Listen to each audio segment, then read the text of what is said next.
C'est le 100e arbre planté à Dompierre-sur-Mer depuis le début de l'année. L'objectif est d'embellir le paysage en capturant un maximum de dioxyde de carbone. L'air, il va changer. On va avoir beaucoup moins de CO2.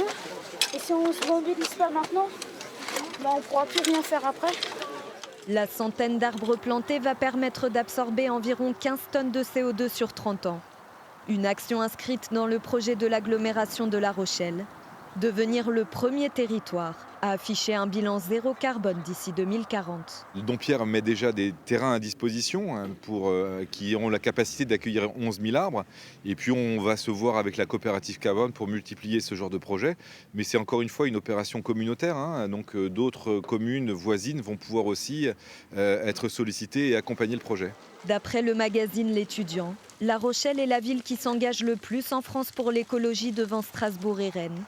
Pour les habitants de Dompierre-sur-Mer, c'est une fierté de contribuer à ce résultat, avec des actions locales. Et voilà.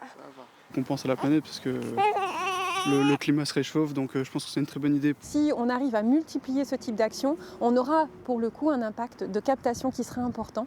Et donc ça va aussi être à notre bénéfice pour notre climat et pour notre santé à tous. Planter des arbres n'est cependant pas la solution au réchauffement climatique. Pour limiter les émissions de CO2, la COP26 a rappelé qu'il faudra réduire notre dépendance aux énergies fossiles.